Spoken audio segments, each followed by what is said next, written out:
Money save is money earn. 1920 में Venezuela नाम के एक देश में तेल की खोज हुई। साल 1960 आते आते यह देश बेहद अमीर हो गया, इतना अमीर कि वहां पर जरूरत के सामान प्रोडक्शन कॉस्ट से भी सस्ते मिलते थे, क्योंकि सरकार हर सामान पर सब्सिडी देती थी। फिर 1980 के बाद कई कारणों से तेल से कमाई कम हुई तो सरकार ने लोन ले लिया। जब सरकार लोन की किस्तें नहीं भर पाई तो कर्ज बढ़ता गया और हालत ये हो गए कि वेनेजुएला की करेंसी गिरते गिरते इतनी गिर गई कि आपकी जेब में रखा एक भारतीय रुपया आज वेनेजुएला के 4.5 लाख बोलीवर के बराबर है। 40 साल पहले जो देश अमीर था आज दूसरे देशों की भीख का मोहताज हो गया। दूसरी तरफ साल 1969 में एक और देश में तेल की खोज हुई, नॉर्वे।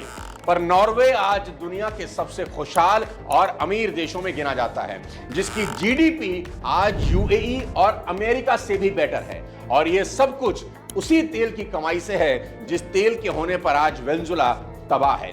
तो सवाल यहां यह उठता है कि ऐसा क्या किया नॉर्वे ने जो वेनेजुएला ने नहीं किया?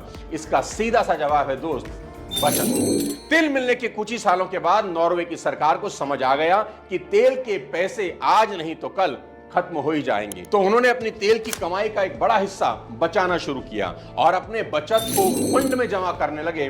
फंड का नाम रखा गया नॉर्वे सोवेरियन फंड और फिर उसी फंड से इन्वेस्टमेंट की गई और इसी फंड ने नॉर्वे को इतना मजबूत कर दिया कि जब 2008 में दुनिया मंदी से जूझ रही थी नॉर्वे को कोई फर्क नहीं पड़ा।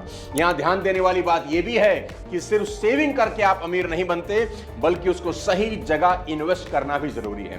कहते हैं ना, पैसा ही पैसे को खींचता है, पर जिस तरह चुंबक को डब्बे में बंद करके उसकी शक्ति खत्म हो जाती है, उसी तरह पैसे को लॉकर में रखने से पैसे की खींचने की ताकत खत्म हो जाती है। नॉर्वे ने क्या किया? नॉर्वे ने अपने फंड के $300 मिलियन 72 देशों की लगभग 9,000 कंपनियां जैसे एप्पल, नेस्ले, माइक्रोसॉफ्ट, सैमसंग में इन्वेस्ट कर दिए। फिर धीरे धीरे बढ़ते आज इस फंड की वैल्यू $1.3 ट्रिलियन है, जबकि पाकिस्तान की जीडीपी सिर्फ 307 बिलियन है।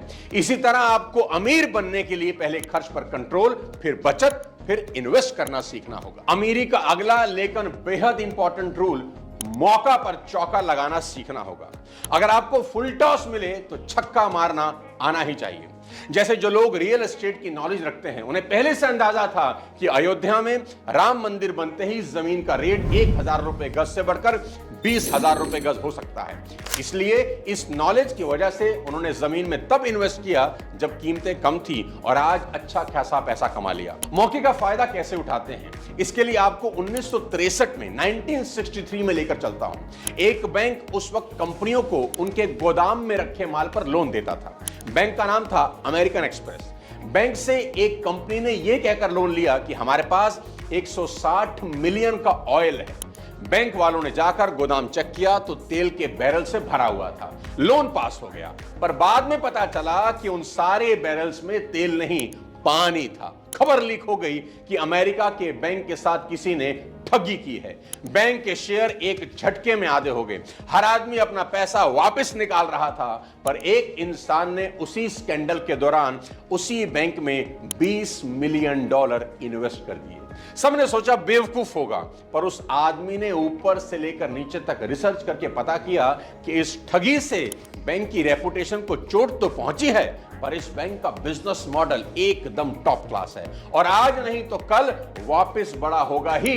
इस आदमी का नाम था वॉरेन बफेट और आज वो उस बैंक के 20% से ज्यादा स्टेक ओन करते हैं, जिनकी वैल्यू 2023 के डेटा के मुताबिक $26.1 बिलियन है।